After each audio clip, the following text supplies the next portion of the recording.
Welcome to the Jacksonville Bar Association podcast.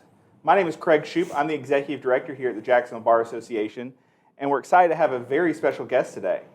Today we have Angie Campbell, publisher of the Jacksonville Daily Record.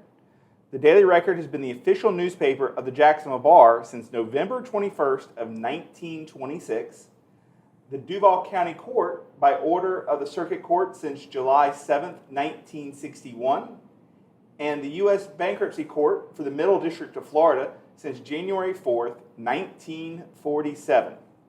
Angie is only the fifth publisher in the 110-year history of the Daily Record. Angie is not new to the Daily Record. She has been there for over 25 years. Angie started as a receptionist. She later worked in legal advertising, circulation, classified advertising, and later as former publisher and Jacksonville Bar Executive Director Jim Bailey's executive assistant.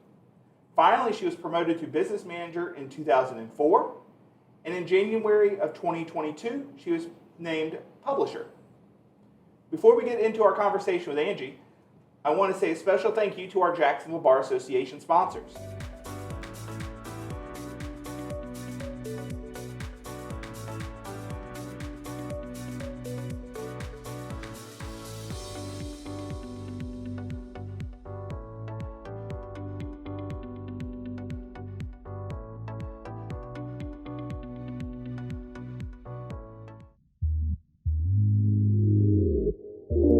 Hi, I'm Steve Strum. I am a financial advisor with Northwestern Mutual Wealth Management Company. I am a proud supporter of the Jacksonville Bar Association. As a financial advisor, I help lawyers make good decisions with money. Those decisions could be investment accounts, insurance planning, estate planning, business planning. If you want to know more about what I can do to help serve you, please call me at 904-505-8852 or check out my website. Thank you very much for your support from the Jacksonville Bar Association for these years, and I'm happy to continue supporting you guys now and into the future. Well, Angie, we're glad you're with us. Thanks for coming in. Thank you for having me. I very much appreciate it. So tell us a little bit about you, and I know you grew up here in Jacksonville. Tell us your story. I did. I grew up in Arlington, went to Terry Parker High School. Arlington wasn't quite the same Arlington it is today, although it is coming back, which is really exciting for that area. I moved away after high school, thought I knew it all. I wanted to go out and be on my own, so I did that. And I realized just how much Jacksonville meant to me. My family is here. We're invested here. Jacksonville is my home. So I couldn't wait to come back. I came back. I have a 26-year-old son and a 19-year-old daughter. My husband and I have been married for 20 years. It's just where our life is. We raised our kids on the north side, around the First Coast area, and we currently live downtown, soon to be Springfield, and yeah. So I know you've done a lot of different things at the Daily Record. I have. What's some cool things you've seen or been involved with over the years at the Daily Record? Working for Jim was always an exciting day. You didn't know from one day to the next what you were going to do, but there was always a challenge, and we would always make it happen. So it could be that we're taking on buying a new printing company, moving presses on tractor trailers, having an employee's car catch fire in the parking lot. We wrote a book Dr. Frances Kenny wrote a book of which we worked with her on the layout and design and photos and having that printed. Once that was done, Sir Charlton Heston, wrote a foreword in her book. And so Fran asked me to reach out and have him autograph several hundred copies of her book. And I remember getting a call from Mr. Heston wondering, Angie, you can't be serious. You actually want me to sign all of these? I can't just send you my signature and you print them in the book? Unfortunately, no. An autograph must be an original autograph in the book. From day to day, you just don't know what you're going to deal with. So it's always been fun and exciting. Never a dull moment in the media world. So. I mean, you get a little media. There's that time Jim ran for mayor for a little while. Oh, super fun. Super fun. Yes. From the brief time I worked with him here for about 18 months, you never knew what you're going to get from Jim from day to day. No. But, how many people can say that they've worked for a company for 25 years and they didn't just want to kill themselves, You got to keep it interesting. And there was always new opportunities, always something to learn. And so you just keep going. I feel very blessed to have stayed with such a terrific organization. When I worked for Jim, it is a family. Bailey Publishing was a family. And I love that when Jim sold the Daily Record and his family business, that he was very diligent on finding the right next step, and finding Matt Walsh and Observer Media Group, also a family-owned and operated media company, gave us that same love and commitment that I think is rare in some occasions, and to me it's sad. I don't want to work for a huge, large corporation where no one knows me. I remember baseball games, taking my kids, and Jim taking my son at 2 years old to the concession stand and loading him up on all kinds of candy. Or the day that he graduated, he needed somebody to tie his tie. And so he came and asked Jim to please tie his tie for him. Just super sweet, I know Jim's been a very special person to our legal community and the community at large here. Yes. But talk to us a little bit about the transition to Observer and some of those things that the Observer Media Group is continuing that legacy that Jim created. That is Matt's number one goal when he purchased the Daily Record. He knew that it was 105 at that point, year institution. And so his goal was exactly that, to keep us going and growing. And Observer Media Group has done that.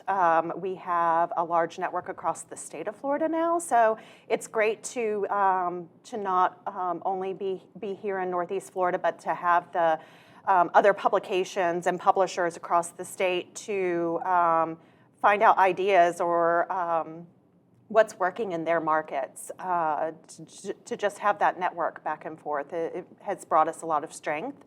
But also the values and the mission align so completely with everything that Jim taught me for 20 of my 25 years. It is a perfect fit for sure. So a lot of the things that we have done under Observer Media Group in the past 5 years, one, broaden our readership. And we're succeeding on that daily. It's a never ending. We are now publishing and distributing in both Duval, Clay, and St. Johns counties now, and growing from there. We have no paywall on jaxdailyrecord.com, and we're seeing roughly about 50,000 users a month reading us, learning. Daily, our newsletter and social media just grow and grow. So I feel like we're doing the right thing under Karen Mathis's leadership on the editorial side. We're striving to provide extraordinary local content and help our partners prosper. That's what we do. That's why we get up every day.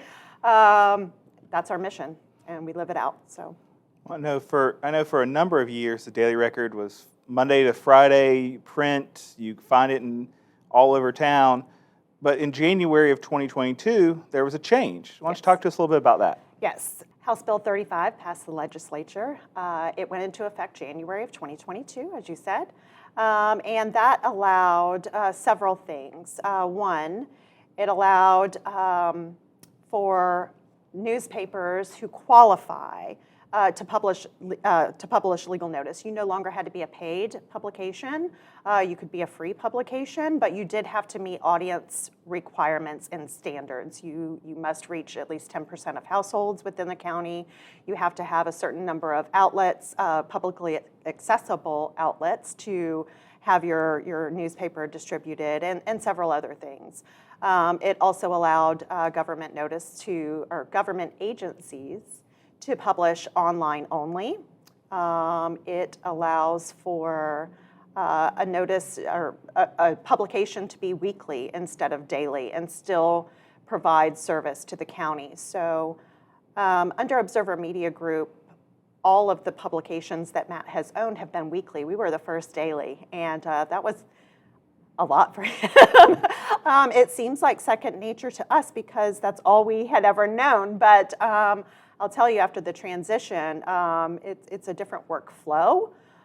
Still definitely the same amount of work, but it does really, I think, enhance our ability to provide extraordinary content, and also a direct avenue to provide excellent service on the legal advertising side, as well as our display advertisers.